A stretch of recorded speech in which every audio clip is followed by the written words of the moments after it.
Y en todos los contextos en los que he trabajado, en todos los contextos en que he visto niños, sea entre los más humildes como aquellos que lo tienen aparentemente todo, igual necesitan el amor de Dios.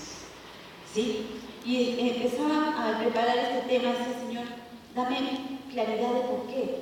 Y entonces en ese momento empecé a revisar algunas cosas, a ver lo que pasaba en nuestra realidad.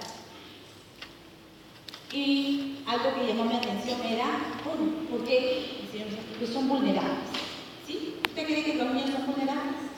Entonces yo decía, ¿qué significa la palabra vulnerables? La palabra vulnerables viene del término de su origen en latín, que está conformado por 3 partes diferenciadas. Vulnus, que puede traducirse en herida, la partícula habilis, que es equivalente a que puede, y finalmente el sufijo da, que es indicativo de cualidad. En resumidas palabras, es la cualidad que tiene alguien para poder ser herido. Eso significa ser vulnerable. ¿Qué grupo de personas generalmente se aplica esta palabra? En los niños y los ancianos también, ¿verdad? Y basta ver en el televisor, escuchar por la radio y por las calles y nos damos cuenta que esta es una realidad. ¿Sí? Ellos les sugerían, aunque el corazón que te parta, no les des nada, porque eso es lo que ellos hacen y está probado. Han tomado a los niños, les han sacado muestras y están drogados. ¿Sí? Los están vulnerando, los están viendo. ¿Sí? Están siendo vulnerados en nuestra sociedad, arrojados en el lugar, discriminados a veces por su edad. Ah, son los niños, creo que ellos no entienden. ¿Han escuchado eso? No, ellos no entienden, son niños. Están siendo heridos, como no tomados, por no ser tomados en cuenta. No, ellos no entienden, ellos no sufren, ellos no se dan cuenta de lo que pasa. ¿Cree usted eso? No. No es verdad. Lo que pasa es que en su cabecita empiezan a surgir tantas preguntas que no tienen respuestas que para ellos mismos. Porque la vulnerabilidad, la fragilidad de ellos incluso está siendo desde su propio hogar.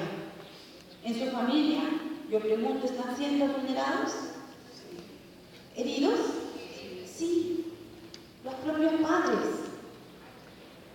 ¿Sí? Cuando a veces la crisis entre la pareja y los niños son los que están expectando toda esa crisis.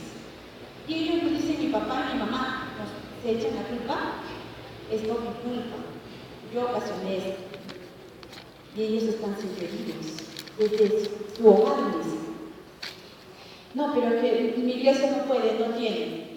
No hay iglesia que no pueda. Si puede darle a un adulto, puede también ofrendar también, no puede usar el dinero para administrar para los niños.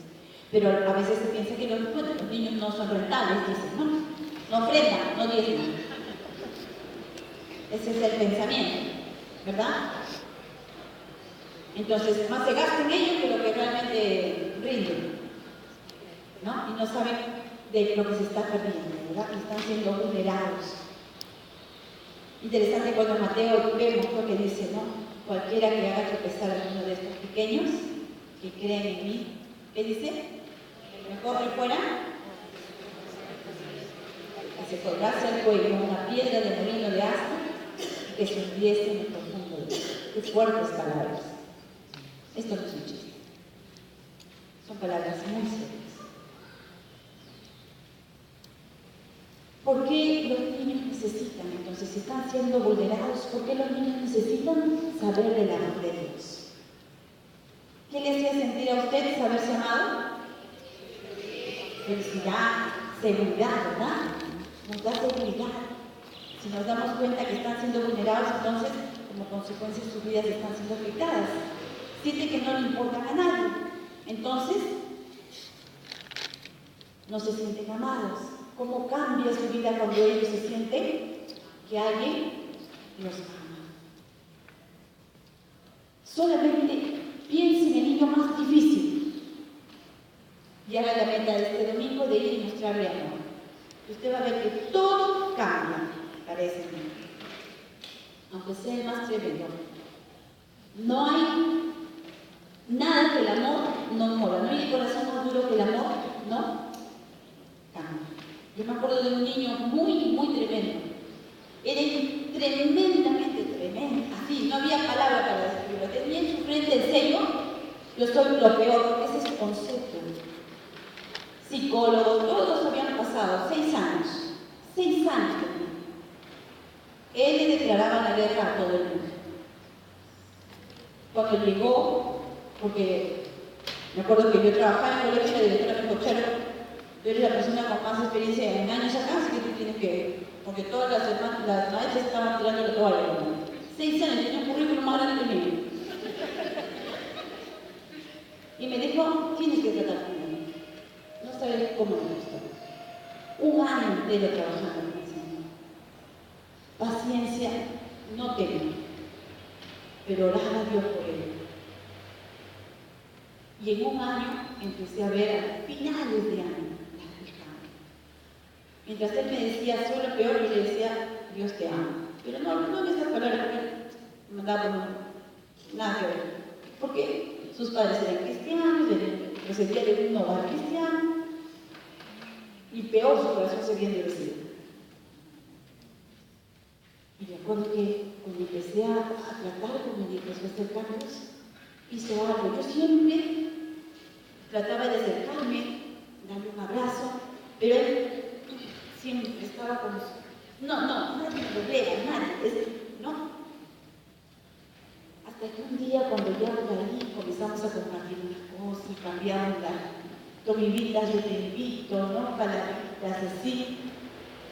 Él como que no sabía de sus caras. Y un día llegó emocionado, pasó algo, y de pronto vino y emocionado, Miss, no sé qué. Y yo, hola, buenos días. Y entonces ustedes pasó que me chantó el beso más grande que yo pude haber recibido. ¡Claro! Un beso. Y yo en ese día, ¿qué? Artista de Hollywood, que nada, este era el beso más espectacular que me dieron. Yo me quedé así, ¿qué? Y un beso ahí. Y yo me quedé, y tal fue mi reacción que él se dio cuenta. Y se fue a su sitio, dejó sus cosas. Y él no iba a ceder tan fácilmente. Regresó a mí, me miró y me dijo así.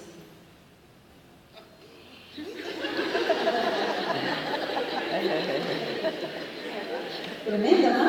¿Qué hace usted? No, paso, no queda que era aquello.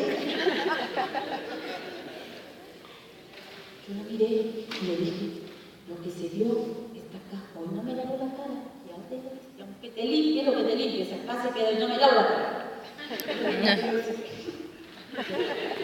Pasaba por los pasillos del colegio.